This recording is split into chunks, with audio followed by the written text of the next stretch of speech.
Então, bem-vindos ao Beto no Mundo, uma apresentação online que nós temos feito desde abril de 2020, já estamos na segunda temporada, e hoje, no 59º episódio, apresentamos o coração da Ásia Central, com as estepes do Cazaquistão e as montanhas do Quirguistão.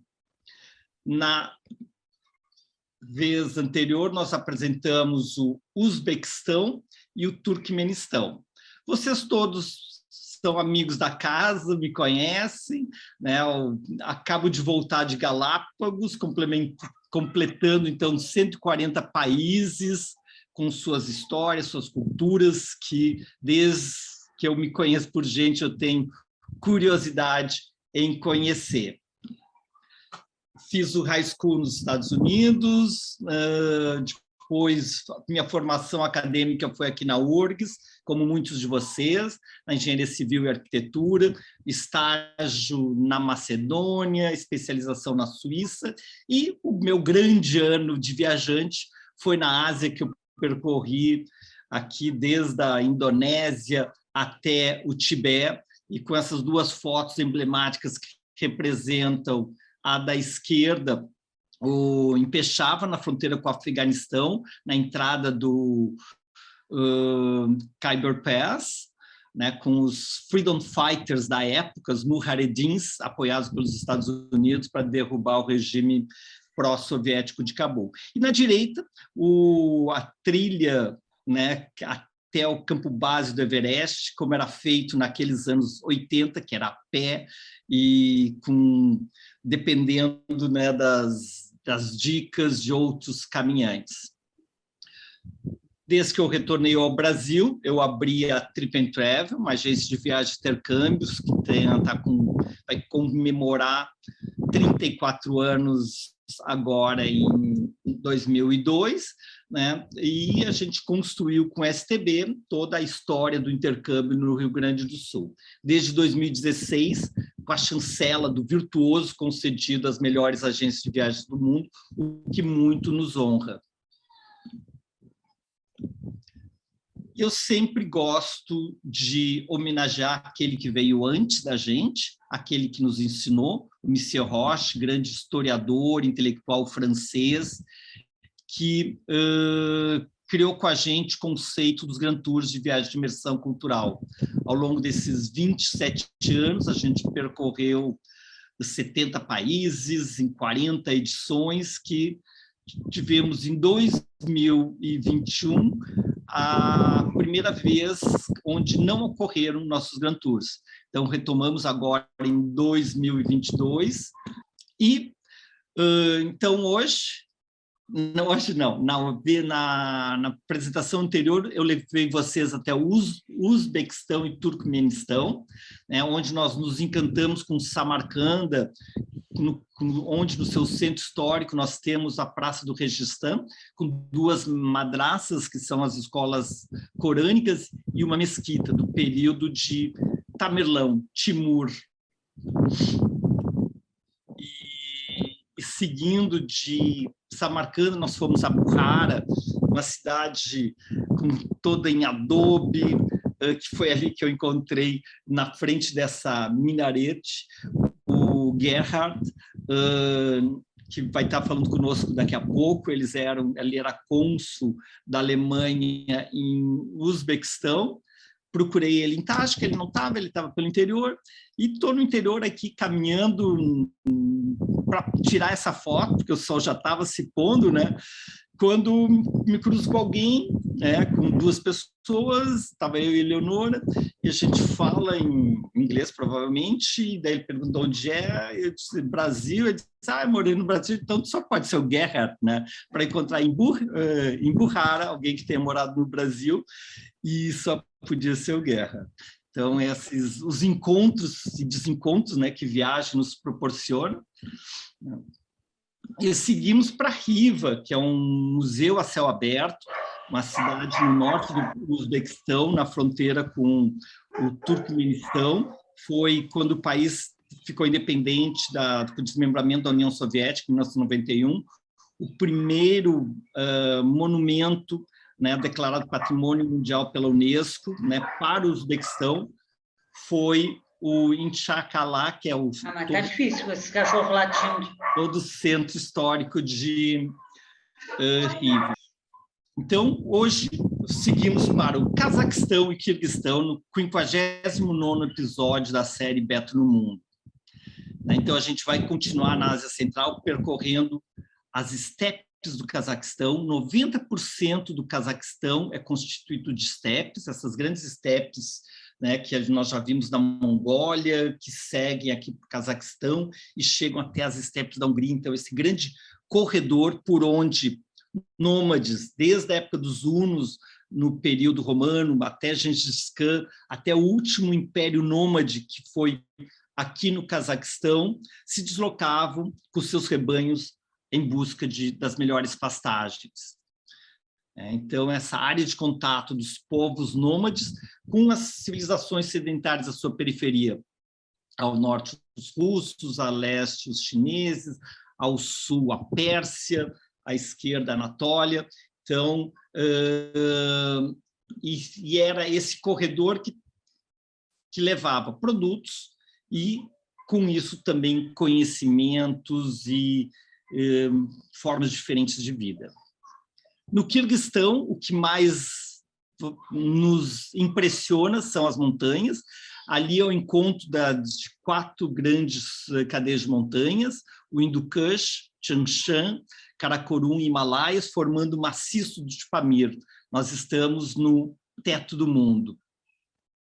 Nessa viagem pelo Cazaquistão e Quirguistão, né, onde a ênfase que eu tenho dado até agora é na questão da natureza, as estepes do Cazaquistão, tradicional área dos nômades, né, e as montanhas do Quirguistão que deixaram essa antiga República Soviética e esse país, atual país desde 1991, fechado para o mundo, né, em função das dificuldades de acesso, né, mas temos que falar também das suas cidades. E Almaty, a porta de entrada do Cazaquistão, e Bishkek, a capital do Quirguistão, elas vão ter histórias parecidas, né?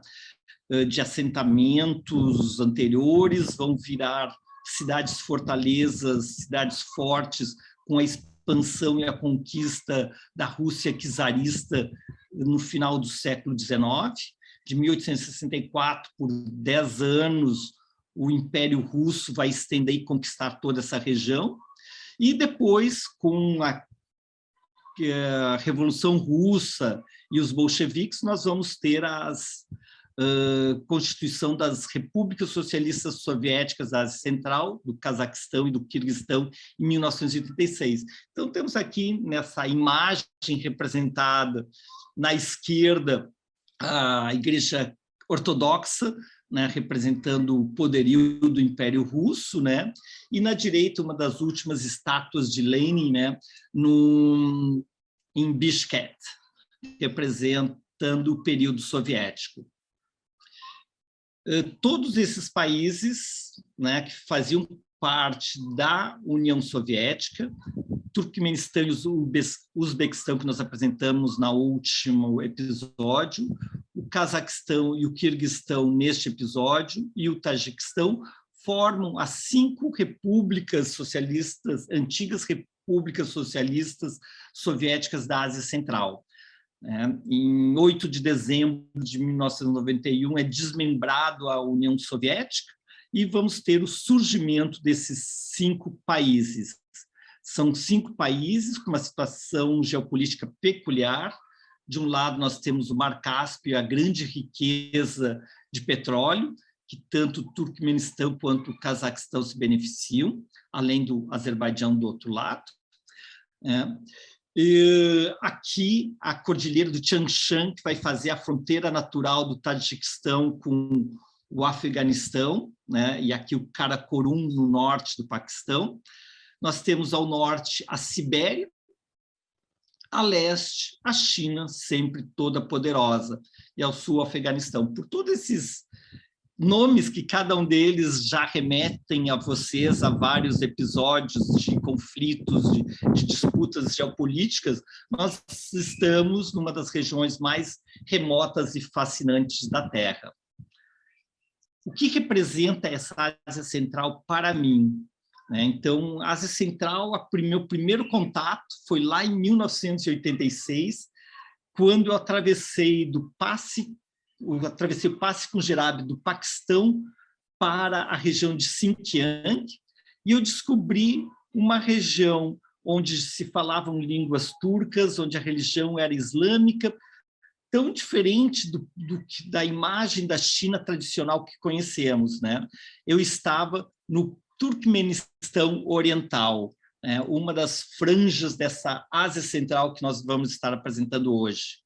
Então, este foi o ano de 1986, eu passei um mês na região de Xinjiang, onde a minoria majoritária são os uigures, que a gente está vendo à direita.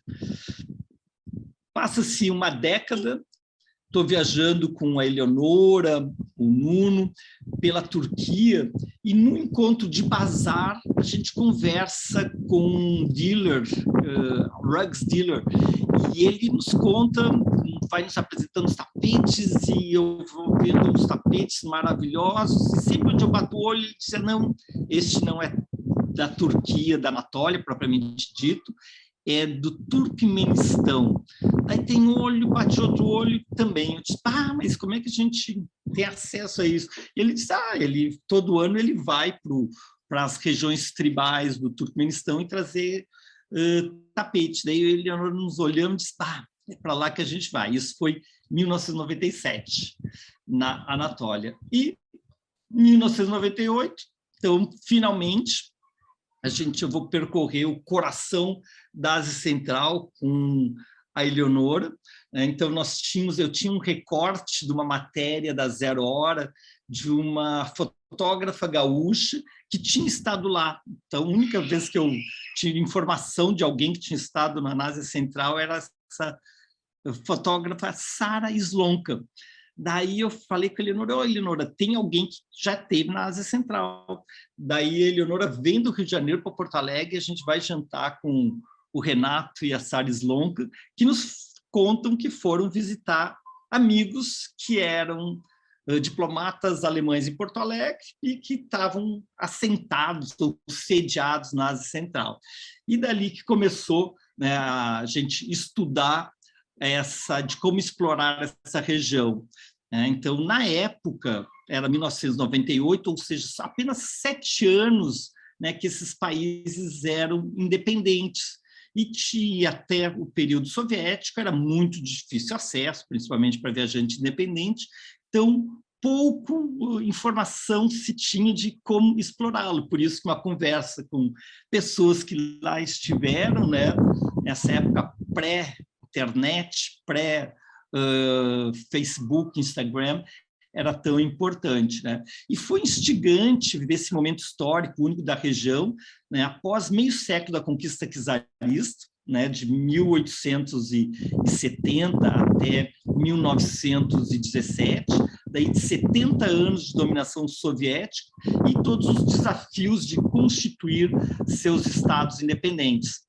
Lemos o que tinha para poder ler, né? O Central Asian do Lonely Planet, as viagens de Marco Polo, um guia de russo prático, que seria a língua possível, né, da gente se defender, né? Além do livro do escritor franco-libanês Amin Maalouf, que contava sobre Samarcand e a vida de Omar Khayyam em Samarcand.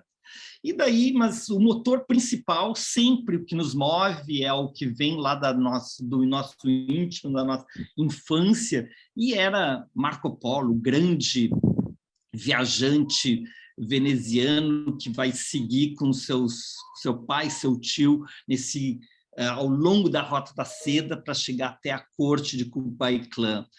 E essa vai ser a motriz também dessas apresentações que nós fizemos sobre a Ásia Central, né? Essa grande rota comercial que começava em Xi'an, contornava as montanhas, o deserto de Taklamakan, subia os Tian Shan, passava por Samarcanda, Buhara, Meri, até chegar no Oriente Médio, né? E esse foi o trajeto que a gente desenhou em cima de um mapa, né? Então, tinha voos pela questão de visto e tudo mais, a gente voou com a Lufthansa a partir de Frankfurt, chegamos em Almaty, de Almaty a gente vai contornar a região sul e entrar no norte do Quirguistão, onde a gente vai fazer um trekking na região de Karakol, contornar o Lago Issyk-Kul até Bishkek, a capital do Quirguistão.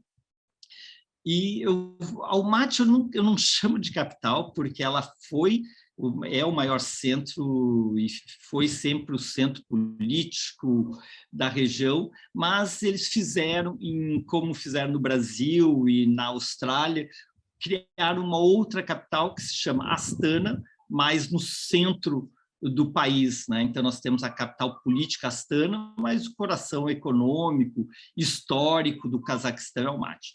Voltando aqui para nossa, então, Almaty, no Cazaquistão, contorna todo o norte do Quirguistão, chega no Uzbequistão em Tashkent, de Tashkent a gente vai ao Vale do Fergana, e depois seguindo a viagem que eu já apresentei na última vez, de Samarcanda, Buhara, Riva até Ashgabat. Então, hoje, no 59º episódio do Beto no Mundo, eu levo para o complemento da apresentação anterior até o Cazaquistão e o Quirguistão. Então, para vocês terem uma ideia, o Cazaquistão ele tem uma área equivalente de todos os outros 4 países da área central conjunto. Ele chega até o Mar Cáspio, onde nós vamos ter as fontes de petróleo, e aqui nós temos Almaty bem na fronteira aqui com o Quirguistão. E esse vai ser o nosso trajeto agora em outubro de 2022, que eu acompanho muitos de vocês. Aqui o casal Grace, a Eleonora, o Saft e outros que estão nos assistindo, Mariazinha, né, de Almaty até Bishkek, Tashkent, Samarcanda, Buhara, Riva e terminando de Ashgabat, de 3 a 23 de outubro. E, retomando a minha Ásia Central, sempre vai remeter à Rota da Seda, né? Então, para a gente se relembrar o que é a Rota da Seda e a sua importância, né? Essa rota comercial que ligava o Oriente e o Ocidente desde o século II a.C. Não era apenas uma rota, mas sim várias rotas terrestres e marítimas, né, ligando o Oriente com o Ocidente, os produtos, a porcelana, a seda do Oriente com os produtos do Ocidente, e ao longo do caminho fazendo interação cultural e comercial.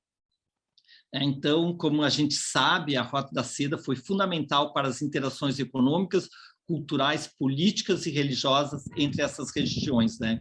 Então, foi uma autoestrada da cultura, de produtos, da informação, que num mundo, né, tão distante e grande daquela época, né, era o elo possível de conexão, né?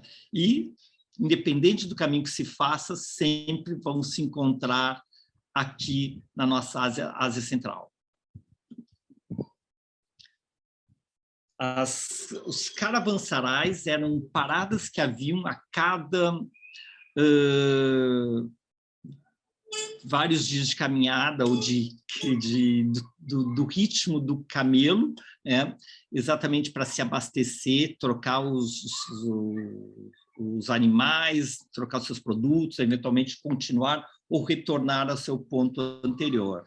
Então, uma rota comercial é baseada em toda uma infraestrutura que existia, da mesma maneira que nós temos autoestradas, com postos de abastecimento, com restaurantes, com hotéis, com pedágios, né? Nós tínhamos essa grande rota comercial que tinha que ser segura, que tinha que ser possível de se abastecer, né, ao longo de todo o seu trajeto. Por que ela é chamada de Rota da Seda? Porque lá na dinastia Han da China, a dinastia Han é correspondente ao período romano no Ocidente, do século II a.C. ao século II depois de Cristo. Então, nós tínhamos essa dinastia que vai dar o nome ao povo Han chinês, né? E que vai construir ou reforçar a muralha da China exatamente para proteger essa rota comercial.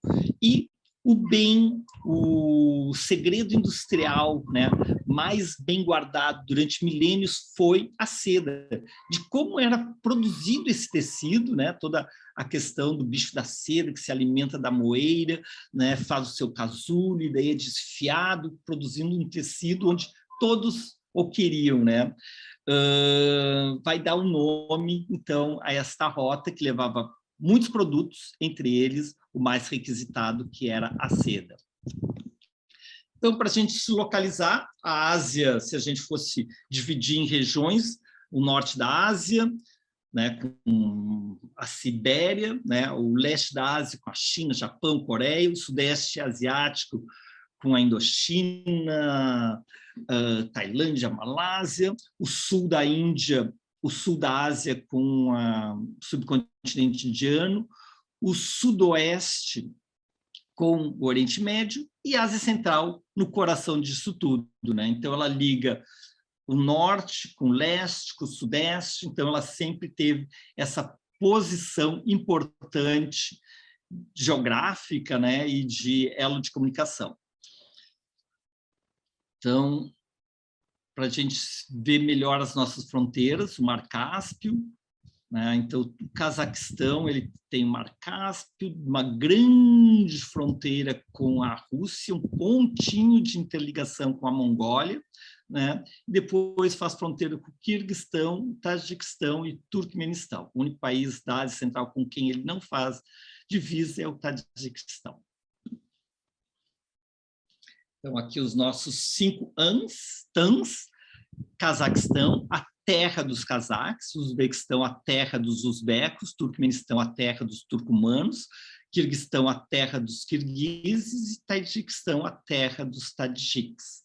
Né? Então, estes são os nomes dos grupos majoritários em cada país, entendendo que nós estamos num corredor, em povos com suas tradições nômades, então não é fronteiras intactas, né? E principalmente tanto ao longo do espaço quanto ao longo do tempo. Nós vamos ter bolsões de cada uma dessas minorias nos outros países. E com vocês, nessa noite, Gabriele Mandella, cônsul na Embaixada da República Federal da Alemanha, como assim era chamada a Alemanha antes de ser Alemanha Ocidental, antes de ser dividida, e que representou o seu país em Tashkent de 1996 a 1999. A Gabriele está aqui. Eu vou interromper meu compartilhamento para vocês verem a cara de Gabriele, para ela começar a falar, e depois eu volto para as imagens. Gabriele, libera teu microfone. Ainda não?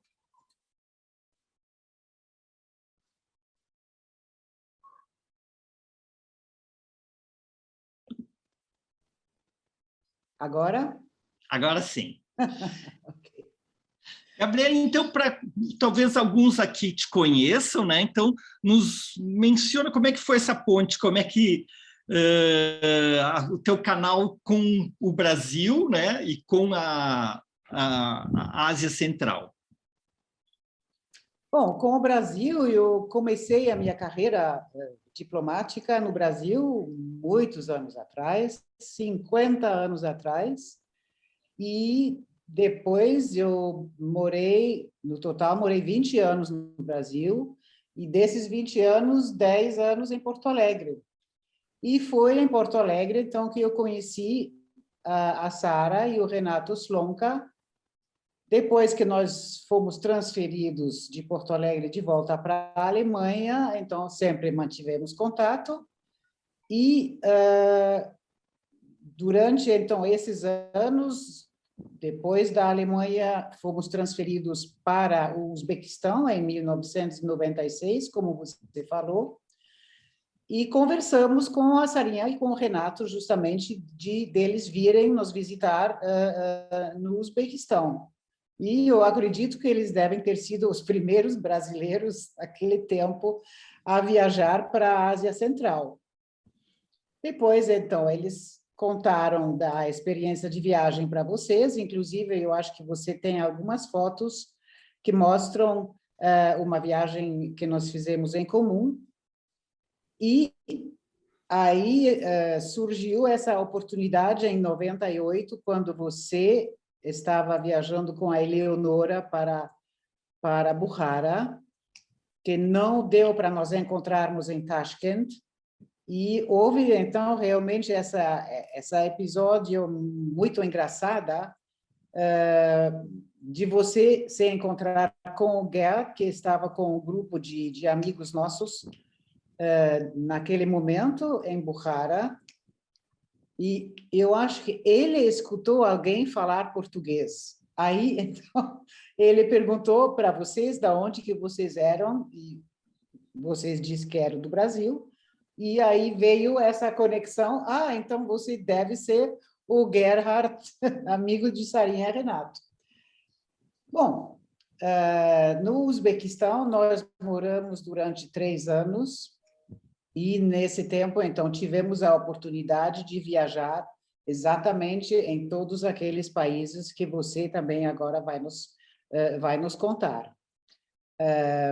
Naquele tempo, como vocês sabem, o Uzbequistão era um país, todos esses países da Ásia Central eram ainda países muito desconhecidos de nós, muito, como se diz, não muito avançados, quer dizer, a nossa vida em Tashkent era uma vida muito basic, né? Quer dizer, não tinha quase supermercados, não tinha quase restaurantes, os hotéis eram realmente muito simples, bem diferente de como é agora. Então, eu acho que a viagem que vocês vão fazer agora, em outubro do ano que vem, vocês vão encontrar um Uzbequistão, uma Ásia Central muito diferente. Adoraria acompanhar você também, então você tem que me mandar mais detalhes sobre essa viagem que você vai fazer.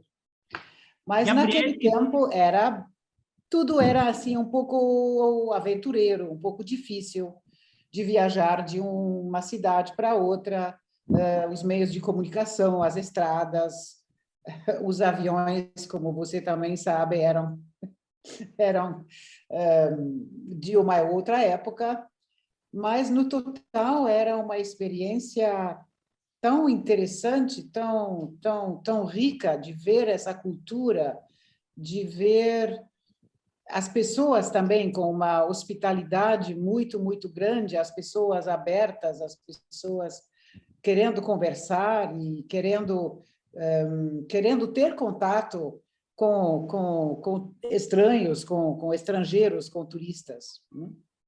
Então, para nós, o tempo que nós moramos em Tashkent realmente é um tempo, esses 3 anos, que nos marcaram muito e que talvez era assim um dos postos preferidos onde nós já moramos.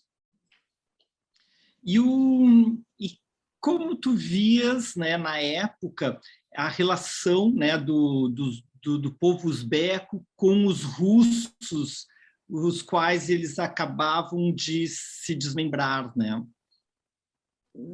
Naquele tempo já começou um pouco não sei bem como vou dizer, mas já começou que o uzbeco tomou um rol muito mais importante. Então, muitas pessoas que eram da etnia russa tentaram, ou quer dizer, saíram do país, tentaram sair. Houve também, naquele tempo, migração muito grande, por exemplo, das etnias alemãs e das etnias de religião judaica que deixaram o Uzbequistão. E eu acho que, naquele tempo, também se falava muito russo, mas mais e mais o uzbeco tomou conta e o russo ficou assim em segundo plano. Como é agora, eu não posso te dizer, mas já naquele tempo, quer dizer, de 96 até 98, já deu para sentir que, então, isto iria acontecer. Não sei se te lembra dos números de qual o número de alemães, alemães étnicos, né, que eram cidadãos soviéticos, depois estavam na República do Uzbequistão, que retornaram não, ou que foram para a Alemanha. Não sei te dizer, mas eu sei que nós, na embaixada, realmente, nós tínhamos milhares de requerimentos de vistos, tanto de pessoas de origem alemã, que, então, queriam imigrar para a Alemanha, como também pessoas, então, de religião judaica. Os números eram muito grandes, tanto em Uzbequistão, como no Cazaquistão, como em todos aqueles países. Agora, cifras realmente não tenho, não sei Não, dizer, era mais mas para ilustrar. eram milhares, e aconteceram até cenas quase que dramáticas, porque logicamente que os jovens, eles queriam ter uma vida melhor, eles queriam ter essa oportunidade de viver, então, num país como a Alemanha. Mas as pessoas de mais idade, quer dizer, as pessoas que eram os descendentes alemães e os quais tinham esse direito de morar na Alemanha, muitas vezes nem queriam deixar seu país, seu vilarejo, suas raízes. Então, houve também, nós assistimos a cenas assim, um pouco tristes, das pessoas de idade que não queriam ser deslocadas para um outro país, né? Não, toda essa questão da migração, a gente vai estar falando ao longo da apresentação, né?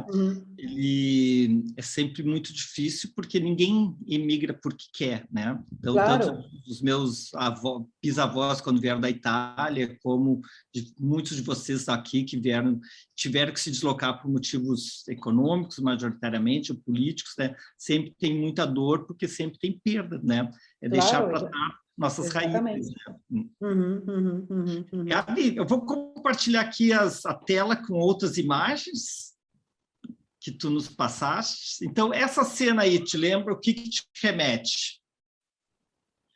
Essa cena, essa era assim, bem no início, nós recebemos a visita de dois amigos da Alemanha, e nós fomos numa pequena loja, como vocês estão vendo, essas mini, não sei como se chama isso, calebasas, ou são recipientes para os vários temperos. Então, tem todas as especiarias que estavam sendo vendidas nessa bem pequena loja. Então, parece um quadro, nós olhando pela janela justamente dessa pequena loja de especiarias. E isso agora? foi em Samarcand. Essa imagem? Essa imagem é uma, bom, como vocês veem, uma pequena moça, uma jovenzinha, na frente da torre de Riva. E eu não sei se você contou a história desse minaret de Riva, que ficou inacabado. Pode contar, Gabi, porque eu acho que eu não compartilhei com eles. Você não contou. Dizem a lenda que naquele tempo o emir, como se chama? O Emir de Riva, sim. O Emir de Riva, ele fez construir este minaret e ele queria, então, deste minaret que ele fosse tão grande que de lá ele pudesse enxergar até, não me lembro qual foi a cidade. Então, quando os arquitetos construíram o minaret, o arquiteto falou, bom, mas daqui eu já posso enxergar o seu harem. E então o emir mandou terminar com os trabalhos e mandou matar o arquiteto, então por isso que ficou esse minaret inacabado. Isto foi a lenda que conta. Se é verdade, eu não sei. Uhum. E essa foto, gente, é do Gerhard. Então, esse foi naquela noite em Buhara, ele estava com a mesma barba, só que estava mais negra, mais preta, né? E que a gente estava falando, é isso aí, eu estava correndo com a Eleonora, disse, vamos, Eleonora, vamos, que senão a gente vai perder o pôr do sol. E daí ele disse, vocês são brasileiros? E daí disse, Gerhard. Então, esse é o Gerhard. E aqui a gente está vendo ele no lago de... Que lago é este mesmo, Gabi? Červac, é o lago de Červac, que fica digamos, nos arredores de Tashkent. Então, isto era um dos poucos lugares de lazer que nós tínhamos naquela época em Tashkent, que não ficava tão longe de Tashkent. Então, era um lago muito natural, com uma água, como vocês veem, uma água realmente de cor turquesa. E nós íamos nos fins de semana simplesmente para fazer um piquenique. Naquele tempo quase não tinha hotéis, ou então se tinha hotéis, então eram hotéis construídos no tempo dos soviéticos, mas que já eram abandonados. E hoje em dia eles têm até estações de esqui, então quer dizer que essa região ela realmente teve um desenvolvimento bastante grande. E essa bela foto? Essa bela foto foi tirada pela Sara Slonka, foi quando nós fizemos com ela uma viagem para o Quirguistão, para Bishkek, para o lago Issyk-Kul, até aquela pequena cidade de Karakol, que provavelmente você vai contar algo sobre, então, estas regiões. E a Sara fez uma exposição, justamente, então, com as fotos dela no Teatro São Pedro, logo depois que voltou da viagem. Estas árvores, em português, são álamos, não? Sim. Álamos, ok.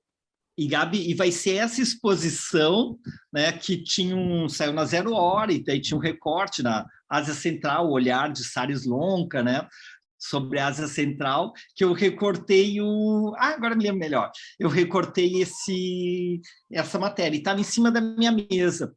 E eu estava, num determinado dia, estava atendendo Enio Lindenbaum, um cliente meu, e ele disse, por que tu está com essa matéria? É que eu gostaria muito de conhecê-la, né? Porque eu tenho planos de ir para a Ásia Central. Ele chegou até minha prima, né? E daí o Enio que me colocou em contato com a Sara, que daí depois a Sara me colocou em contato com a Gabriele, e hoje nós estamos todos aqui reunidos. Né? Exatamente. Esta imagem... Eu acho que isso também você vai falar, talvez, sobre isso, sobre os cemitérios da Ásia Central, que realmente são os túmulos, né? Se chama túmulos, são pequenas obras de arte. Você vê, algumas parecem igrejas, outros parecem medressas, outros parecem mesquitas. E esses cemitérios que nós vimos em Samarcand tem aquela famosa Shahrizinda, que é onde então tem os túmulos assim das pessoas de mais riqueza, E este era um pequeno cemitério no meio, eu acho que no meio do Quirguistão.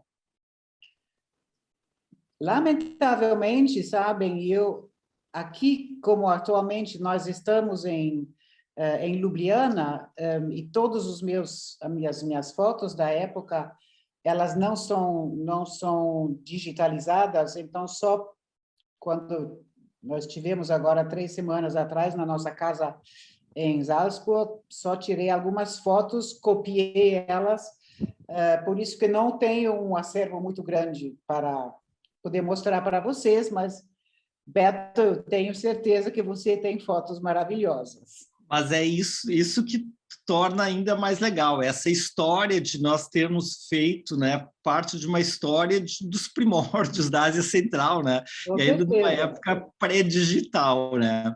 Então, Com para quem não certeza. conhece o médico gaúcho Renato Slonka, é esse bonitão que está aí na foto.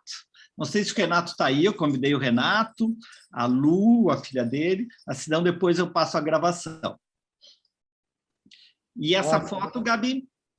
Essa foto, então, foi justamente com o Renato, essa nossa viagem, foi em Samarcand, e aí vocês veem esses tipos de tapetes, mas não são tapetes que eles colocam no piso, eles são mais tapetes muito leves que são colocados nas paredes.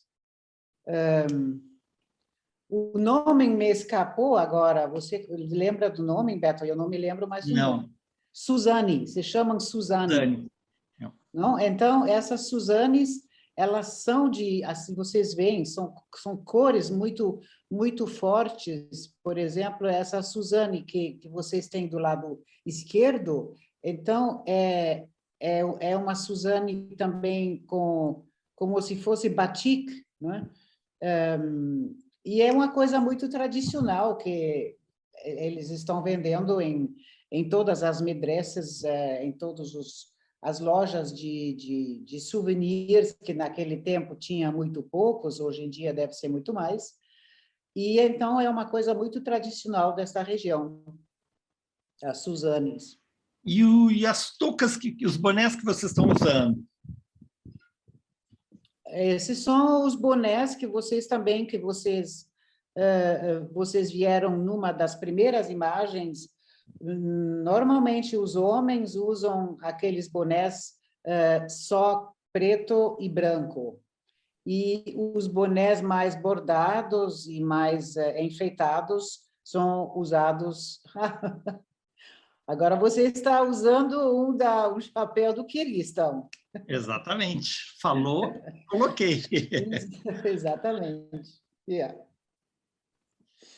Mas é isso aí. Então, eu vou continuar acompanhando vocês um pouquinho, mas para mim já são 11h30, 15 para meia-noite. Então, Gabi, muito obrigado por compartilhar o teu tempo com a gente. E é muito bacana toda essa história de vocês, de ter percorrido países tão diferentes e terem deixado suas marcas como vocês deixaram aqui no Brasil com amigos até hoje. Então, um abraço no Guerra. Posso mandar um beijo para a Gabi? Pode. Oi, Leonora. Libera teu vídeo. Não sei como, já tentei aqui, mas não consegui. Então tá. Tá? Tudo bom, Leonora, que bom te ver. Saudade de você. Também. Vê se vai com a gente. Vamos lá, se anima. Ok. Beijo. Tchau. Então, Gabi Guerra, boa noite. E vou compartilhando aqui e continuar nossa apresentação. Então, retomando a questão da história, gente, que você sabe que eu gosto de localizar, nos localizarmos, né? A gente falou bastante na apresentação anterior, né, de um reino da antiguidade, que é o reino de Sogdiana, né, que ele estava em todos esses países, bordeando todos os países da Ásia Central, né? Então, ela ficava ao norte do Bactria, nessa região chamada Transoxiana, que é entre o rio Oxus, né, e o rio Yaxartes, é o Amudário Sirdária. Depois foi parte do Império Persa, né? Então o Império Persa chega, conquista toda a região sogdiana, passa a ser uma satrápia que presta homenagem submetida ao imperador persa. Que a gente vê as oferendas dos sogdianos a Dário, né? E, na sequência, passa-se os séculos, né? Nós temos Alexandre o Grande, no século III, e ele vai conquistar toda essa nossa região. Então, a Ásia Central era uma das bordas de todos esses grandes impérios que vieram do Ocidente, o Império Persa, o Império de Alexandre, né? Vai ser ali em Sogdiana que ele vai casar com Roxana, e as cidades-estados que a gente falou na última apresentação, de Bukhara, Samarcand, eles eram entrepostos nessa importante rota comercial que permeia toda a nossa apresentação, que é a Rota da Seda, que vinha lá de Xi'an, a capital histórica de várias dinastias da China, até o Mediterrâneo, passando por nossa região. Aqui a gente vê Almaty, aqui a gente vê as montanhas de Tian Shan. Então, ou era pelo norte, né, ou pelo sul, porque essa região, agora, quando a gente vai mostrar para vocês o Quirguistão, vocês veem que é pura montanha, né? Então, esse aqui é o maciço de Pamir, onde nós temos o encontro da cadeia de montanha Hindu-Kush, Tian Shan, Karakorum e dos Himalaias. Com a morte do Alexandre, né, o Seleucidas vai ficar com a parte oriental do seu império, né? Nós vamos ter durante vários séculos uma cultura helenística na região, as belas estátuas do período de Gandhara, né? E, seguindo, nós vamos ter o Império Romano, que vai conquistar todo o norte da África, grande parte da Europa e Oriente Médio, e vamos continuar com essas transações comerciais atravessando o Reino dos Partos, a Ásia Central, chegando até a China. Ou seja, ao longo de toda a história, desde 200 a.C. até as grandes navegações, ou seja, durante praticamente 2.000 anos, a região que nos interessa, que é a Ásia Central, neste momento, ela sempre foi o corredor, o ponto por onde atravessava essa grande rota comercial. Daí o segundo grande império persa, que é o Império Persa Sassânida, né, nós vamos ter também, né, aqui no Turcomenistão, Cazaquistão, Quirguistão, né? E, finalmente, nós vamos ter a entrada do Islã com o Maomé, e com os Omíades nós vamos ter a conquista de toda essa área que tradicionalmente era uma área de cultura persa, de religião zoroástrica, que vão ser convertidos ao Islã, e é o Islã, né, o que até hoje, né, é um elemento importante na cultura de grande parte do Oriente, né, do Oriente Médio até a Ásia Central, chegando até a China. Xinjiang, que é a região do Turcomenistão Oriental, é uma região majoritariamente islâmica, né, na própria China.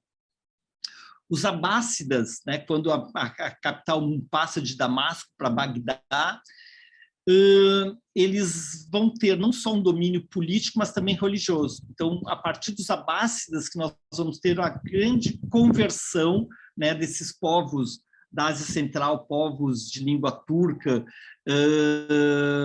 que vão receber a religião vinda, a nova religião vinda dos desertos da Arábia. Vamos ter um revival da cultura persa, né, com o Império Samânida, do século IX e século X, né, então vai resgatar a cultura, a língua, e com isso nós vamos ter essa região que já tinha sido islamizada pelos árabes, onde viviam povos de língua turca, cuja cultura de excelência, a referência cultural era a cultura persa, e vai formar uma cultura turco-persa. E, se a gente quer saber onde tudo começou, foi aqui no Cazaquistão. Almaty está aqui, e nós temos o Lago Balkhash. Nas margens do Lago Balkhash vivia um povo chamado Oghuz, um povo turco ocidental, né, que eles vão migrar a partir do século VIII e ao longo dos séculos seguintes, e vão constituir os povos hoje majoritários do Azerbaijão, da Turquia, do Turcomenistão. Então, o coração étnico-cultural, vamos falar dos povos turcos, né, vão estar aqui no Cazaquistão. Então, o Cazaquistão, que é uma extensão territorial da Mongólia. Então, quando nós falamos de povos turcos que vieram das estepes da Ásia Central, vieram da Mongólia, da Turquia, e daí vão para o sul e para o oeste, entre eles os cazaques, os uzbecos, os quirguizes, os uigures, todos os povos que a gente tem falado nesses 2 episódios. Então, a partir do século X, né, nós vamos ter essa migração. E com esses traços, né, que compõem toda a diversidade étnica, cultural da Ásia Central, como todas as áreas de transição onde povos, culturas, produtos vão passar, né? Aqui um mercado na fronteira do Cazaquistão com a China. O boné que eu estava usando, né? Então, este é o boné tradicional quirguiz, né? Que é um boné de lã branca. E antes da gente falar dos turcos otomanos, que vão conquistar Constantinopla e vão fazer parte da história do Mediterrâneo Oriental durante séculos e até hoje, né? Antes deles vieram os turcos seljúdicos, que vão se estabelecer em Isfahan e vão ter esse grande império. Então, a nossa região, uma região majoritariamente nômade, ela vai ver essa migração e essas conquistas desses povos ao longo dos séculos. No período do seljúdico, que nós vamos ter um período de revival, né, da cultura persa, onde o seu maior representante é o Omar Khayyam, que ele viveu de meados do século XI até meados do século XII, poeta, matemático, astrônomo, né, escreveu Rubaiyat, e vai representar todo esse florescimento cultural que nós tínhamos na Ásia Central nessa época. Todo esse quadro vai mudar com Gengis Khan, né, que ele vai unificar as tribos da estepe mongol e vai conquistar grande parte da Ásia Central, um grande estrategista militar, guerreiro, né? Então ele vai derrotar não só os exércitos da Ásia, mas quebra a espinha dorsal do mundo islâmico. Aqui, em apenas 21 anos e com 100 mil homens, né, o Gengis Khan vai conquistar mais terras do que o Império Romano fez em seus 4 séculos de apogeu. E tem um livro que eu li quando a gente foi para a Mongólia, que faz um contraponto a essa imagem do Gengis Khan, né, sanguinário, né, que vai destruir o mundo civilizado, mostrando por um outro olhar, né, de um líder visionário que vai unir as culturas florescentes da Ásia, né, proporcionando a paz mongólica, que vai levar a um grande despertar, né, global. Então, no século XIII, nós temos essa grande explosão sem precedentes de tecnologia, comércio, ideias tramitando através do Império Mongol, né? Aqui nós temos a época do filho, Ogedoi, né? Então, de 1229 a 1241. E, então, como contraponto ao líder sanguinário, nós tínhamos um líder que concedia liberdade religiosa, criou escolas públicas, concedia imunidade diplomática, né, e instituiu o livre comércio nessa grande rota da seda que vai ser revitalizada. Então, além de grande talento para a conquista, o Gengis Khan e seus descendentes vão ter para governar, tanto que entre eles, nós vamos ter o Kublai Khan, que vai não só conquistar a China, mas durante um século governar, né, com a dinastia Yuan. E vai ser nesse período que nós temos o grande viajante veneziano Marco Polo, que vai atravessar todo o Oriente Médio e chegar até a corte de Kublai Khan. Então, durante esses 24 anos, ele percorre a Ásia Central, retorna por via marítima, né, conhecendo grande parte do mundo de então. E por que eu estou falando tanto de Gengis Khan, se nós estamos falando do Cazaquistão? Porque tem essa continuidade geográfica entre a Mongólia e o atual Cazaquistão, né? Os cazaques, eles são povos descendentes dos mongóis, né? E porque é uma época no século XIII que a gente leva ao apogeu esta grande rota comercial, porque eles estão todos os territórios de uma certa forma unificados, seja conquistado ou seja em estados que prestam obediência ou subserviência ao Gengis Khan. E para funcionar essa autoestrada comercial, os mongóis introduzem o papel moeda, o sistema postal, e grandes das invenções de lado a lado vão ser transmitidas, como a imprensa, o canhão, a bússola, o ábaco, né, e produtos que passam a ser disponíveis em diferentes mercados, né, como macarrão, ou chá, tapetes e seda, e artigos que passaram a ser essenciais no mundo inteiro, e reforçando a importância desta rota comercial. No seu apogeu, o território dos descendentes de Gengis Khan chegou a ter 18 milhões de quilômetros quadrados, desde a tundra da Sibéria até as planícies quentes da Índia, da Coreia até os Balcãs. Isso tudo a gente viu na apresentação Mongólia, né, em 5 de maio do ano passado, e eu queria só resgatar aqui as imagens dos Gers, que nós conhecemos na Mongólia, para fazer, sendo trasladados aqui pelos grandes animais bovinos de altitude, os cavalos que vão dar agilidade para os guerreiros mongóis, né?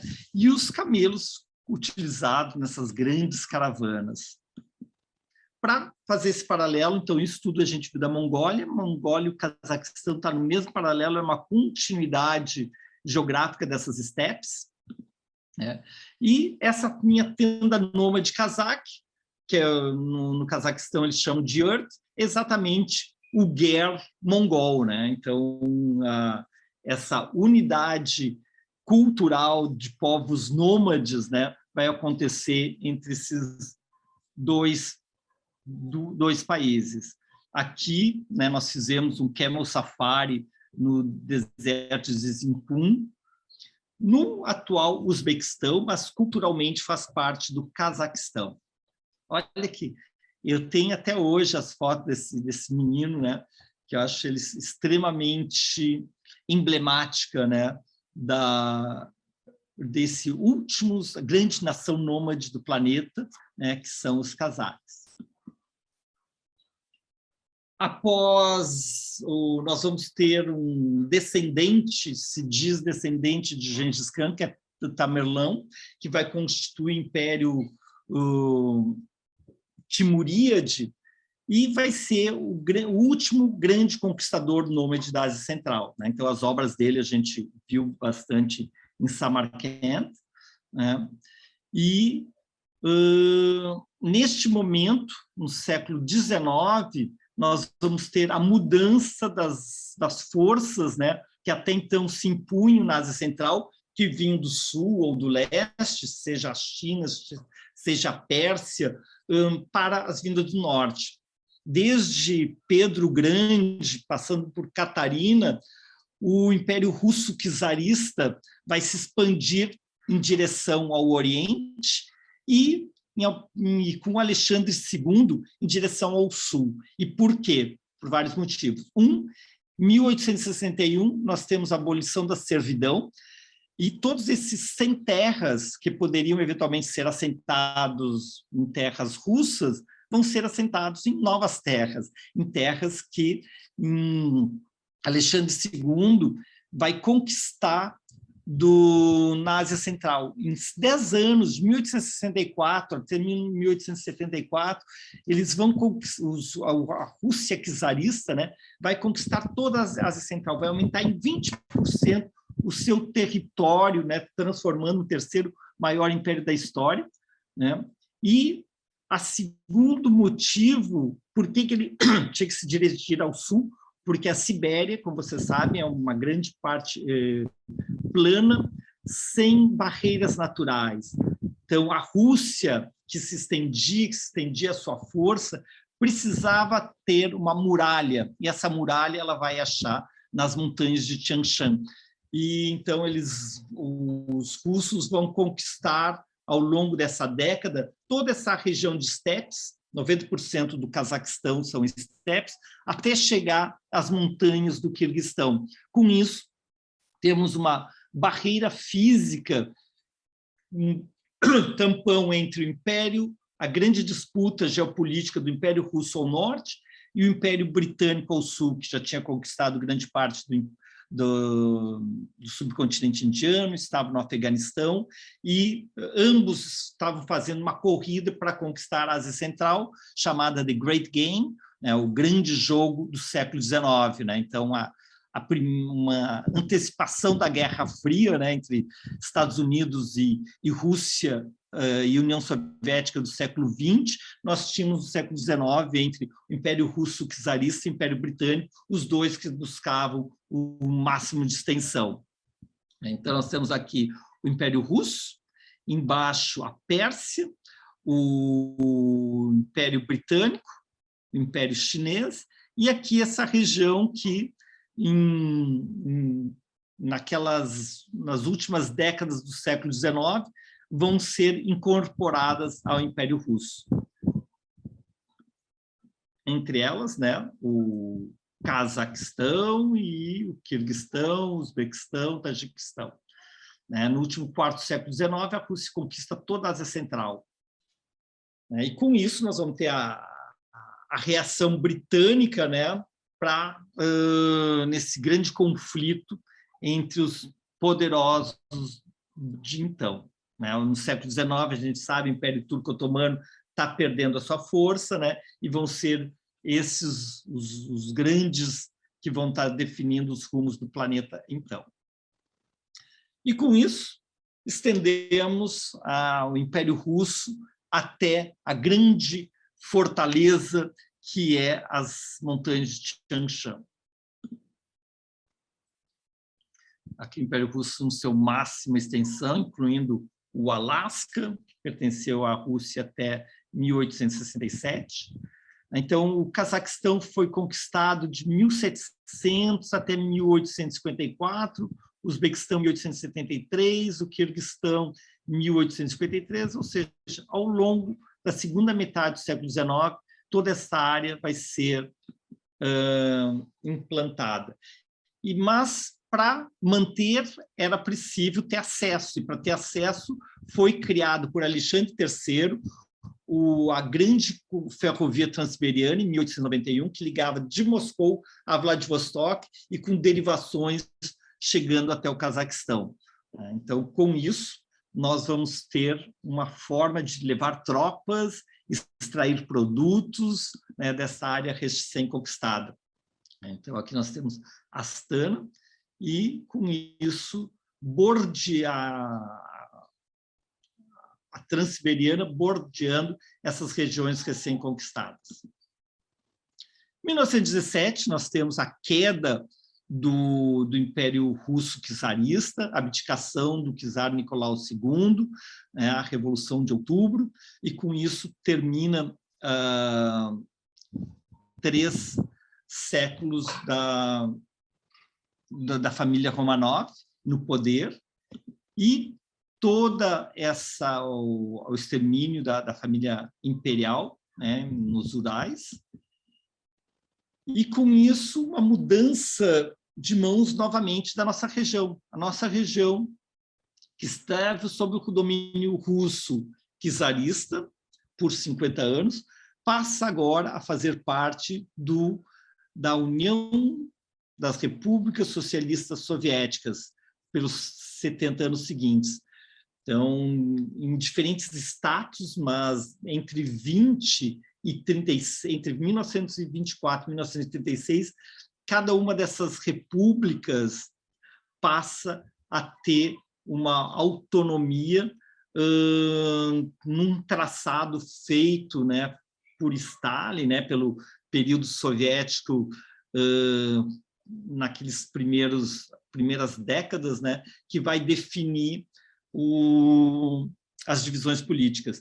Por isso que a Gabi estava falando que, tanto no Uzbequistão quanto em todos os outros, a partir da vinda dos russos czaristas, do Império Czarista, depois dos bolcheviques, nós vamos ter uma grande população eslava nessa região que era tradicionalmente turco-falante, né, dessas minorias cazaque, kirguise e outras, né? E eles constituíam a elite técnica, que, com o desmembramento da União Soviética, esses eslavos tenderam a voltar, ou voltar não, porque talvez muitos eram de várias gerações já na Ásia Central, a ir para Moscou e São Petersburgo para melhores possibilidades de trabalho, né? Mas foi a década perdida, a década de Yeltsin, quando o PIB caiu pela metade.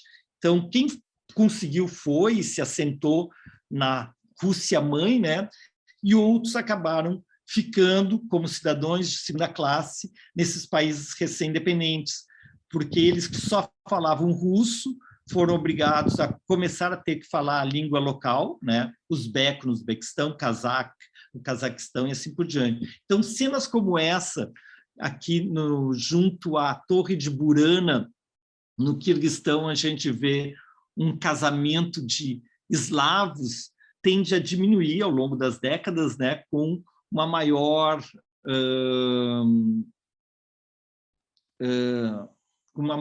assimilação, reforço da cultura local, e redução dessas populações, seja por migração ou por intermarriage.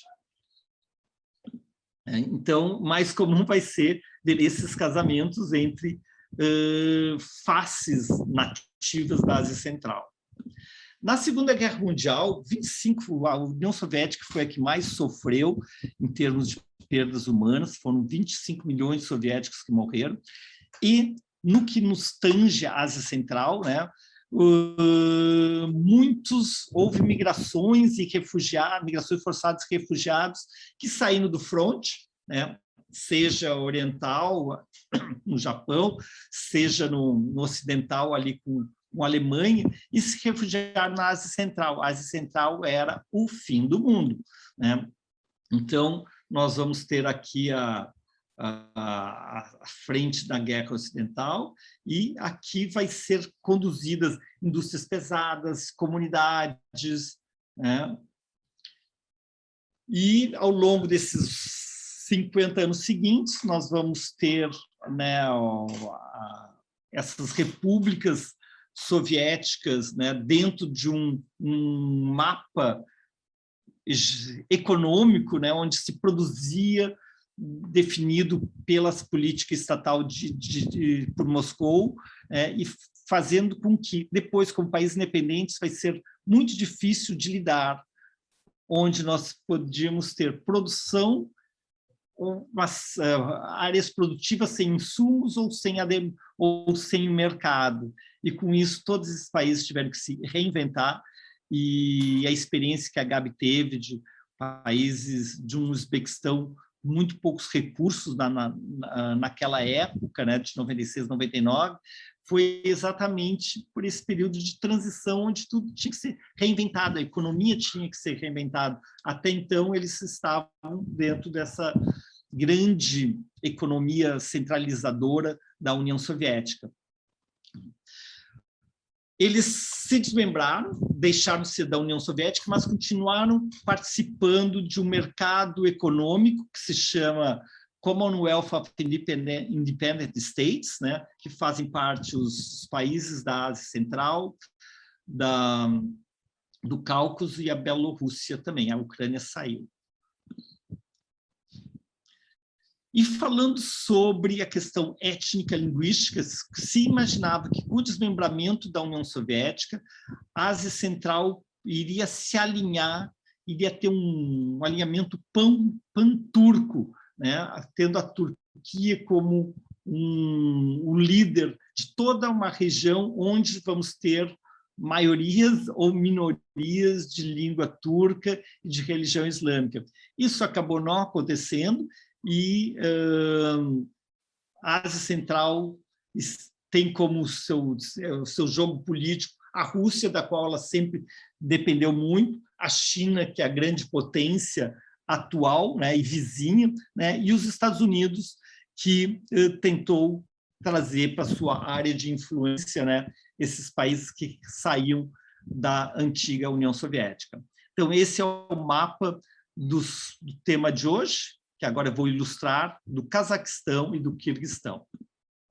Bem-vindos ao Cazaquistão, capital Astana, a língua oficial é o cazaque, e a cooficial é o russo, que ainda é a língua técnica, 70% da população muçulmana, 23% de cristãos ortodoxos, né? Então, é um país que, na época da independência, era 50% cazaques e outras minorias turcas, 50% russos.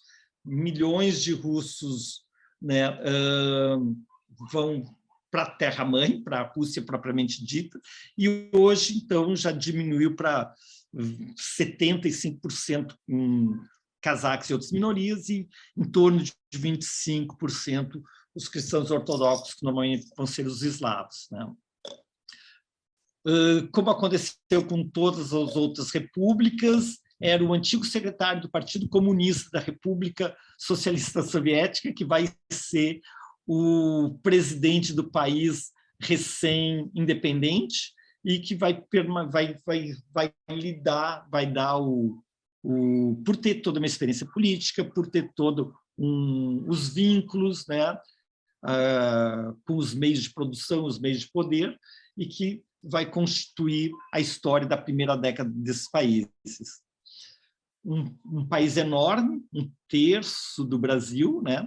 2.800.000 km², 19 milhões de habitantes, um PIB alto em função do petróleo, $13 mil, né? E o índice de desenvolvimento humano está no 50º lugar.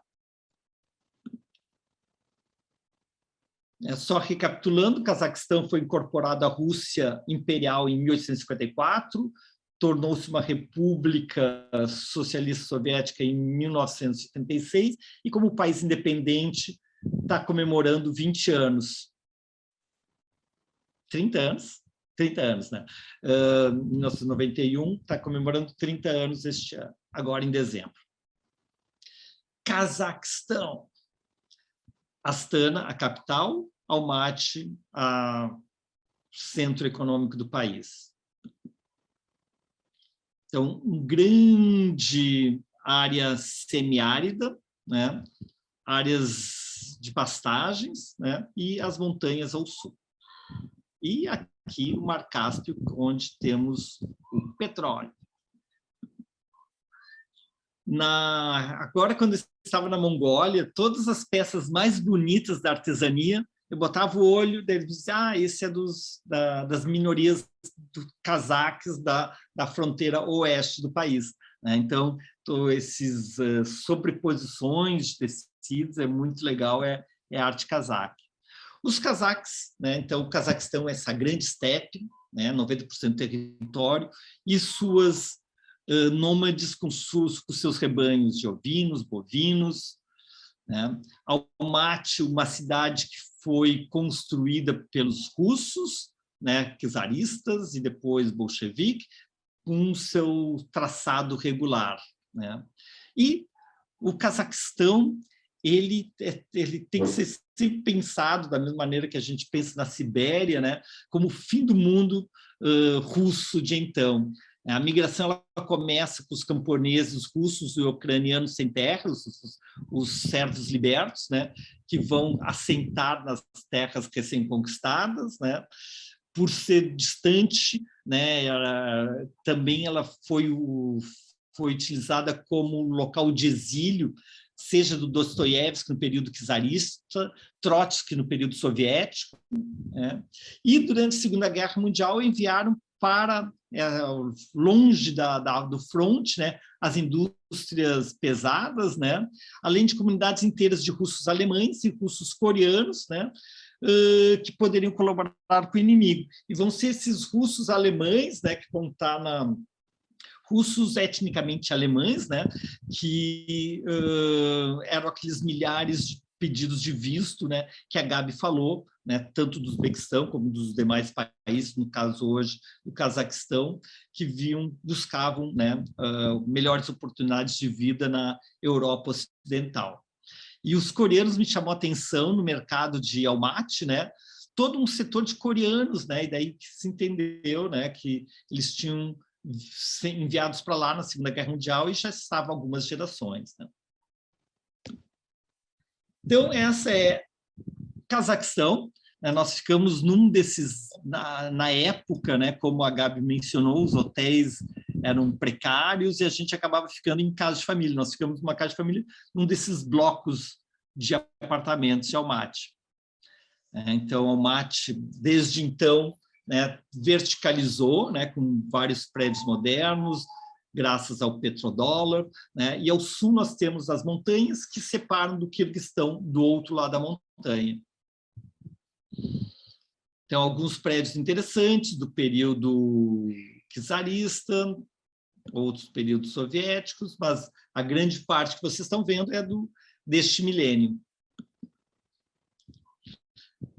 Relembrando para vocês as catedrais do Kremlin, né, as 5 catedrais, né, elas vão inspirar, junto com o Mosteiro da Santíssima Trindade de São Sérgio, né, a Catedral de Zenkov, construída em 1904 aqui em Almaty, um dos pontos de visita e que nos remete ao período czarista.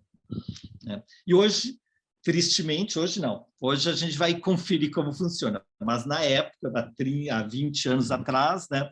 Então vai ser nesses símbolos da Rússia do passado, né, que nós vamos ver os russos pobres pedindo esmolas, porque os jovens foram para a Rússia ou conseguiram trabalho em outras partes do mundo e vão ficar os mais velhos, com dificuldades, que não poderiam ser absorvidos no mercado de trabalho. Então, era muito comum a gente ver na frente dos mosteiros e das igrejas, né, a partir de 1991, com a retomada da força da Igreja Ortodoxa, né, também como centros de caridade. O Memorial da Segunda Guerra, no Parque Panfilov, em frente à catedral que a gente está vendo lá atrás, né, e aqui alguns exemplos, modelos do gigantismo, monumentalismo da arquitetura soviética. Próximo, nos arredores, exatamente aproveitando as montanhas que nós temos ao sul de Almaty, nós temos esse centro de esqui e centro de esportes de inverno, né? Algumas das tradições esportivas que o cazaque tem é na patinação. A gente viu os guris treinando, aqui os alojamentos para os atletas. E retomando a questão de como o período soviético afetou o Cazaquistão. Nas estepes, né, a rejeição aos planos de coletivizações forçadas dos rebanhos, em 1933, levaram os pastores nômades cazaques a preferirem exterminar 23 milhões de ovinos, né, o que resultou na fome e morte de milhões de pessoas nos anos subsequentes. Né? Então, entre compartilhar e entregar o meu rebanho, que era parte da minha família, dentro da visão do nômade, né, eu prefiro abatê-lo, né? Então transformar em carne para uma venda imediata, né? Então isso foi terrível. Além disso, nos anos 50, o Khrushchev, buscando a autossuficiência dos grãos, lança o plano de Virgin Lands, com a plantação de trigo nas estepes do Cazaquistão. Mas essas estepes que funcionavam para o pastoreio, com uma camada muito frágil, orgânica, né, ela não vai produzir o trigo e vai resultar num desgaste dessa terra, né, levando ainda uma maior desertificação e, com isso, mais fome para o Cazaquistão. E, ao cruzar o Cazaquistão de então, a gente via muitos chaminés não funcionando, chaminés abandonadas, né? Então, é toda uma indústria sucateada que vai ser abandonada, né, com o desmembramento da União Soviética, e o Cazaquistão, por estar nas bordas do Império, né, e seja do Império Russo ou depois da União Soviética, ali eram, durante o século XX, né, na segunda metade do século XX, ali que eram feitos testes nucleares, os lançamentos espaciais, tudo acontecia no Cazaquistão. Esses grandes elefantes brancos abandonados, né? Então, como a gente sabe, o desmoronamento da União Soviética era não conseguir competir em termos de tecnologia, desenvolvimento tecnológico com o Ocidente, e vamos ter toda uma indústria sucateada que vai ser abandonada. Então, isso a gente via por toda a Ásia Central. Similar com as antigas fazendas coletivizadas que foram abandonadas, né? E, então, aqui de Almaty, a gente vai contornar as montanhas, vamos chegar até Karakol, de lá nós vamos fazer nosso trekking, depois contornar o Izikun Lake até Bishkek.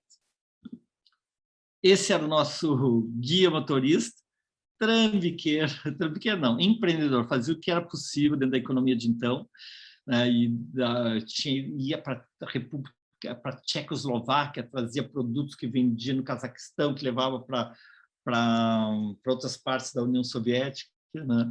E ele era o nosso guia, ele nos levou essa região do Grand Canyon do Cazaquistão, é uma região com todas essas riquezas naturais dos arenitos recortados, entalhados pelo vento,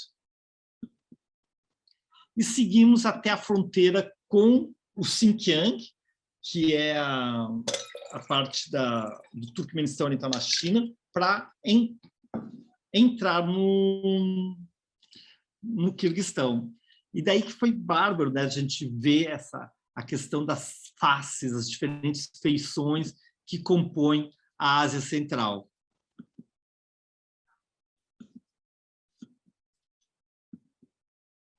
Bem-vindos ao Quirguistão, capital Bishkek, língua oficial quirguiz, o cooficial o russo, 90% de muçulmanos, né, bem menor do que os 3 milhões de quilômetros quadrados, tem 200 mil quilômetros quadrados, uma população de 6 milhões e 400 mil, o PIB, 1/5 do PIB do Cazaquistão, e em 120º lugar no Índice de Desenvolvimento Humano. Também ele foi incorporado no final do século XIX, em 1881, vira uma república soviética em 1925, um país independente em 1991.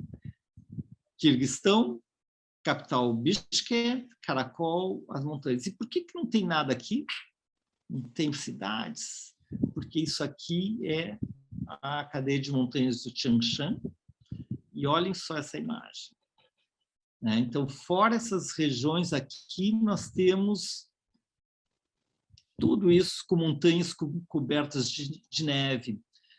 O Quirguistão era a região de mais difícil acesso de toda a União Soviética. Por isso que aqui a gente desenvolvia secretos militares, submarinos aqui no lago de Izikul, porque era um lugar impossível, muito difícil de chegar. E, graças a isso, isso que foi algo prejudicial, talvez, para o Quirguistão, hoje é um dos seus maiores assets. O Quirguistão é um dos melhores países do mundo para montanhismo, né? Um montanhismo, uma área intacta, né?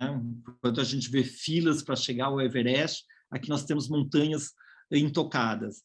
Então, de Almaty, a gente poderia fazer um trekking de 4 dias até Choponlar, nós fizemos, nós contornamos, né? Passamos pelo Vale de Kargar até chegar em Karakol. Aqui está o Pico Kantengri, de 7.000 metros, o Pico Potebi, o maior do país, com 7.400, as montanhas de Tian Shan. 94% do território do Quirguistão é montanhoso, a elevação média do país é 2.750 metros e 30% do território é composto de glaciares e neves permanentes. Então, após essa apresentação, vocês vão gravar que o Cazaquistão são as estepes, o Quirguistão são as montanhas.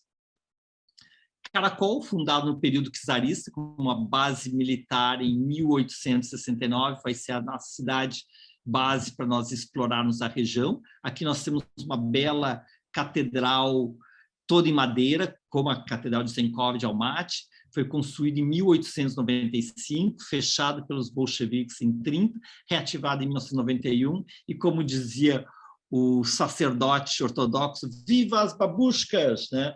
Então vão ser as avós que mantêm as oferendas, a manutenção da igreja.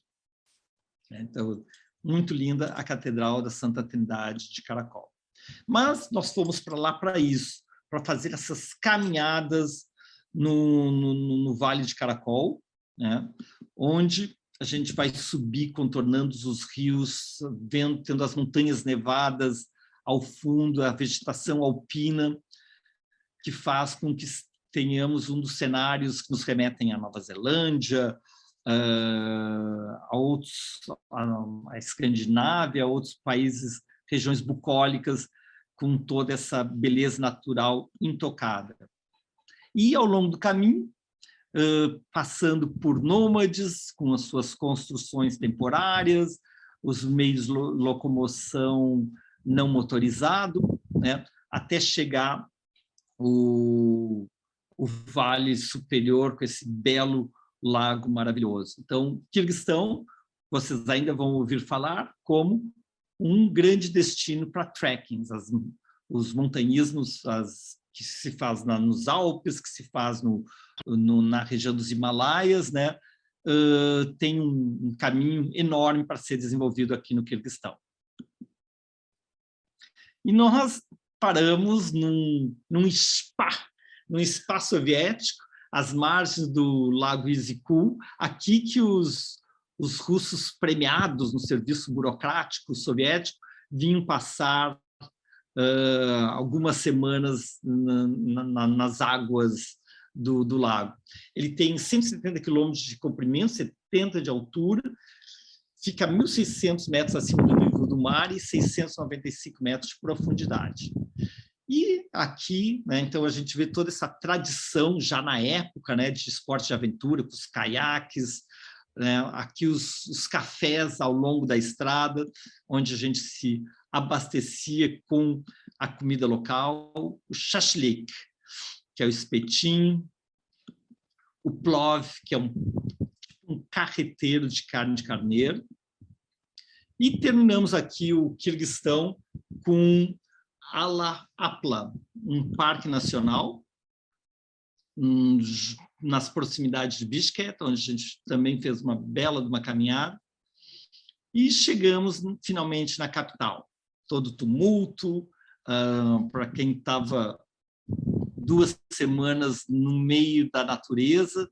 Temos uma cidade grande, ela começou a ser construída em 1825, como um assentamento ao longo da antiga Rota da Seda, né, capturado pelos russos em 1862, virou a cidade forte Bishkek. E em 1926, os soviéticos rebatizam com o nome de Frunze, o conquistador soviético, e que passa a ser a capital da República Socialista Quirguisa. Aqui temos o Lenin, né? E com a independência, em 91, ela é rebatizada com o nome local de Bishkek, né? Pega o nome da língua nativa, e vamos ter como herói nacional os grandes conquistadores das montanhas, de um épico quirguiz que se chama Manas. O museu, né, então, do período soviético, com o monumentalismo soviético, as cidades, os mercados, um casamento. E terminamos com a Burana Tower, monumento do século XI, no local de uma cidade que a gente remete lá ao início da apresentação, a primeira civilização de registro da antiguidade na Ásia Central, que é a civilização sogdiana, e foi também a capital da dinastia dos Caracanas. E com isso, estamos indo em direção a Tashkent, terminando a apresentação de hoje, mas eu queria resgatar para vocês, terminar, né, com a lendária Rota da Seda, que nos conduziu ao longo de toda essa viagem, e falando um pouco da nova Rota da Seda, que o professor Diego Pautasso apresentou nas apresentações anteriores, né, de como a Ásia Central, que teve um papel predominante durante 2000 anos da história da Rota da Seda, desde o século II a.C. até as grandes navegações, onde, a partir daí, o eixo comercial passa para o Atlântico, com a conquista de Constantinopla em 1453, as potências ocidentais marítimas buscavam um novo caminho para as Índias, e com isso nós vamos ter séculos seguintes onde começa a decadência econômica e cultural dessa região, que vai renascer exatamente nas mãos da China. Então, o projeto da China de Going Global, da Rota da Seda, vai utilizar a Ásia Central como corredor para chegar até a Europa. Então, o projeto de integração euroasiática, centrado em infraestrutura, transporte, comunicação e energia, os Estados-membros dessa associação é a China, o Cazaquistão, o Quirguistão, a Rússia, o Tajiquistão, o Uzbequistão, Índia e Paquistão, ou seja, todos esses de azulzinhos, né, que vão fazer essa unidade econômica através da infraestrutura para levar os produtos e trazer os recursos dessas regiões. Então, ele começa com a China e a Ásia Central, depois vai chegar no Oriente Médio, o chifre da África, e conquistar o mundo dentro desse sistema sinocêntrico que nós conhecemos, né? Então, preste atenção, né? Então, a Ásia Central, que nós ficamos falando ao longo da apresentação no passado, ela vai ressurgir, né, a partir desta nova implementação geoeconômica, né, a partir da China. Com isso, eu termino a apresentação de hoje e convido vocês para a próxima apresentação, que vai ser daqui uma semana, né? No dia 29 de novembro, apresento a Bela Praga. E com isso, nós vamos nos aproximando do final da segunda temporada e se preparem para a terceira temporada, que em 2022 eu trago para vocês entre outras, Galápagos, que acaba de voltar. Gabi, continua acordada, guria? Então tá, pode liberar o teu microfone aí e fazer a mensagem de saída aí, Gabi. Tem que agora liberar o microfone. Está com vídeo. Eleonora está com vídeo, podem falar. Quem quer falar antes, Gabi ou Eleonora? Pode falar, Gabi. Porque agora, para mim, já são quase 1h. Amanhã eu trabalho bem cedo, mas eu gostei muito, gostei de te ver, Eleonora. E, bom, para vocês no Brasil, tudo de bom.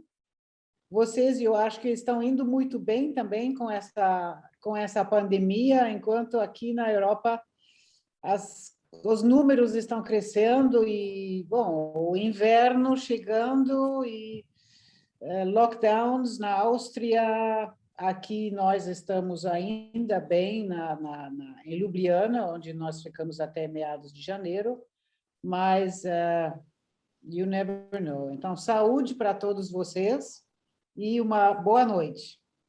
Obrigado. Obrigada, Gabi. Saudade também. Tá, tchau para vocês todos. Beijo, manda um abraço para o Gerd. Ele já foi dormir e eu já vou. Tchau. Tchau, beijo. Eleonora, como foi ter esse olhar de uma viagem que nós fizemos há tanto tempo atrás? Pois é, incrível, né? Não, dá muita saudade. Eu acho que nós tivemos um momento super especial, toda essa política mudando, os países nascendo, que foi a parte que eu achei mais fascinante. Aliás, a Gabi também teve essa experiência. Os países milenares, com história milenar, que, de repente, são países novos, se criando, se reinventando. Então, eu achei aquele momento super especial, uma coisa totalmente fora do comum. E coisa mais linda, né? O Quirguistão é impossível esquecer aquela beleza. Para mim, a Áustria, a Suíça, o Quirguistão é muito essa natureza exuberante, maravilhosa. Adorei. Agora estou muito ansiosa da gente ir de novo e ver as mudanças. Você esteve lá recentemente, Gabi? Não. Não. Desde aquele tempo eu não fui mais, mas o Gerd foi para fazer uma auditoria nas embaixadas uns 10 anos depois, e já ele achou bastante mudanças. Né? Estou muito curiosa para ver isso, achando que vai ser tão fascinante quanto a nossa ida. Eu imagino. Tivemos algumas experiências engraçadas, né? Beto, você podia contar os espiões lá no Issyk-Kul? Gente, então nós estamos ali naquele lago, né, onde era um antigo resort, onde iam os russos, né? E a gente viu todo mundo de óculos escuros e casaco preto, né? E daí a gente concluiu que só podia ser uma reunião da KGB, ou sei lá como é que se chamava depois, né? E de fato eram os novos serviços secretos desses recém-países, né? Recebendo um treinamento da antiga KGB, né? Então foi assim única nessa nossa experiência. Ainda bem que nós pudemos sair, podiam ter nos prendido lá como espiões, né, Eleonora? Não, foram experiências incríveis. Foi lá também, nesse lago, que veio um homem a cavalo e eu acho que ele nos perguntou de onde nós éramos, né? E aí, quando nós falamos Brasil, ele sabia a seleção brasileira de 70 inteirinha. E o Beto ficou dizendo sim, claro. O Beto não entendia nada, o homem entendia tudo de Brasil, do futebol do Brasil, foi um negócio incrível. Outra coisa que foi muito curiosa, o nosso carro era aquele carro antigo, né? E precisava de água, então o motor fervia e tudo mais. E aí nós estávamos lá no meio do nada, uma cidadezinha pequena, botando água no motor, esperando o motor esfriar, e veio uma senhora e perguntar de onde nós éramos. Pois bem, o interesse dessa eram as novelas brasileiras, estavam passando lá, e elas queriam saber o que estava acontecendo, e aí Era com quem que a Silvia Pfeiffer ia ficar? E lembra, tinha a Roxana, elas queriam saber Quem que a Roxana ia era ficar? Krasiva. Então, a gente falava russo, imagine, 3 palavras de russo a gente juntava e criava uma história. Então, essa me dizia que a Roxana era Krasiva, porque, na verdade, o nome dela Krasiva é bonito, gente. era Mariana, hein? Qual Não, estou era? traduzindo Krasiva para quem não fala russo, que nem tu, né, Eleonora? É a Mariana, né? O nome era Mariana, só que não existe Mariana em russo. Então, eles traduziram para Roxana. Então, ela dizia que Roxana Krasiva, até a gente localizar quem era a tal da Roxana, não, a Mariana, tá, tudo bem. Era muito engraçado. E isso das novelas, qualquer lugar que a gente ia, eles... Eu era o Rei do Gado? Qual era a novela que tinha? Acho que era antes, gente. Não sei qual era a novela. Mas, de qualquer maneira, como elas não iam na mesma época, a gente não tinha como saber, né, qual que era a novela que estava acontecendo. Mas é muito interessante isso. Foi muito legal. Bom, gente, é isso. Vale muito a pena. Para o pessoal que ainda não se decidiu, venham, porque vale a pena, é maravilhoso, tem uma arquitetura deslumbrante. Eu acho que é das arquiteturas mais lindas que existem, essa arquitetura. No Uzbequistão, né? Hein? No Uzbequistão, né? No Uzbequistão, sim. E a história e tudo mais é muito lindo, vale muito a pena. Estou muito feliz de voltar. Queria agradecer a presença de todos, agradecer a Gabi, bom descanso, agradecer a minha companheira de viagem, Eleonora, ao Pedro, que foi nosso host da noite, e vejo vocês na Bela Praga na próxima segunda-feira. Boa noite.